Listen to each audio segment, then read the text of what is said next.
Steam Deck took the gaming world by surprise ever since it was announced, and having a waiting period of more than 7 months gave a lot of time for people to speculate. Will it find its place in the big gaming world? Will it be just a flop like other Valve devices like the Steam Machine? Or will it just be a plain device that will be forgotten after just a couple of months? We'll discuss that and so many more in today's video. This is my 1-year review of the Steam Deck.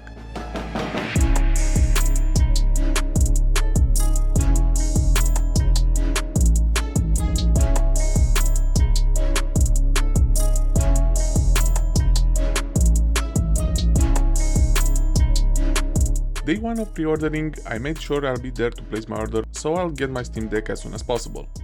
It was a struggle for sure, the website was crashing often, but in the end I managed to order my 2056GB model, which put me in the first wave of shipping.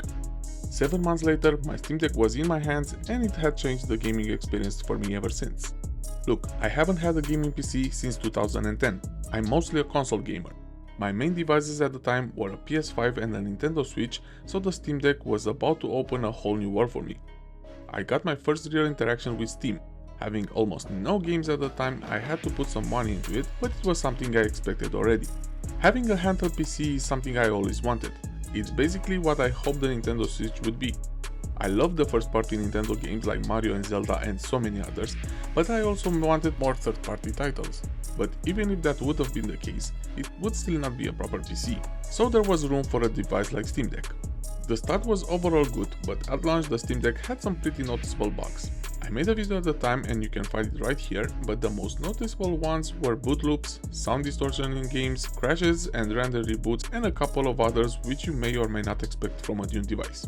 I was pretty active in the online community at the time to see others' impressions, especially since I was doing these videos here on YouTube. And those bugs were more than enough for a lot of people to not buy one at a time, or even saying that they will wait for a potential Steam Deck 2. And the fact that the shipping time was way too big at the time, I have to understand why this was happening.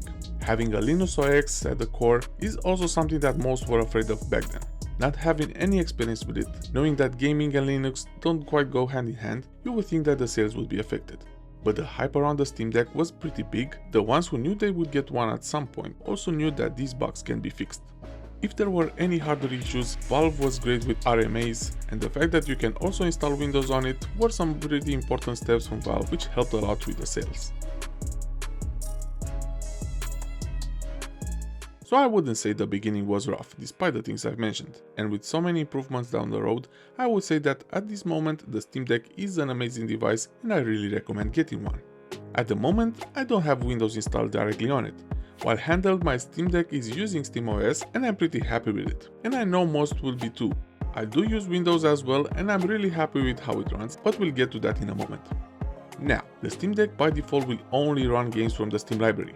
Whenever you are searching for a game in it, you will notice that Valve have added green checkmarks to easily identify if that game is completely compatible with the Steam Deck. There are several categories here which we will let you know if the specific game is not compatible, not verified, working but with some small hiccups, or if it's fully compatible. I will suggest you to never stop at the ones that have the green check mark, as I have so many, if not most of the games I've tried working on the Steam Deck. Most of the times the ones that are not fully compatible are just missing some basic things, like maybe requiring a keyboard, but you can also use the on-screen one for basic things. And by the way, you can open your keyboard at any time by pressing the Steam button and X, or maybe they have smaller fonts in some parts. So most of the time this will not be a big issue. And the really important thing that I like here is that the game developers are actually putting in the effort of making their games compatible with the Steam Deck since day one. This gives me some comfort that most games will just work on the Steam Deck, a similar experience to the ones on consoles. But this is the basic way on how to play games. Having SteamOS, playing games from Steam will work as is, but you can also use different gaming launchers like Epic Games for example. I did several videos about it, so I will not go into too many details, but I want to assure you that Heroic Launcher is for me the perfect way to enjoy Epic Games. I know a lot of you will have a pretty decent library since they give so many free titles, so I know you would be interested in trying them out on the Steam Deck. I play games from Epic daily, so I really encourage you to try this out. Oh, and while we are on the topic of playing games from other platforms, another thing that I do regularly is doing remote play from PS5. This can be done using a third-party application called Chucky. It needs a bit of work to make it functional and is not on the level of playing this directly on the PS5, but it is functional and it is something I'm really enjoying doing. So at this point the Steam Deck made some pretty big moves on the market, so much that other companies have started to really take it seriously. Currently we have so many compatible accessories from big companies like T-Brand, which makes skins, screen protectors and cases, but also others like JSaw, Extreme Skins, Subcase, iVoller and so many others. I did several videos about them, so I'll link everything in the description, make sure to check them out. I will mention one of my favorite accessories here as it gives me a pretty nice functionality. I have over here an M2 SSD docking station from JSaw, which allows me to install portable Windows on it. So basically I now made the Steam Deck a 2-in-1 device.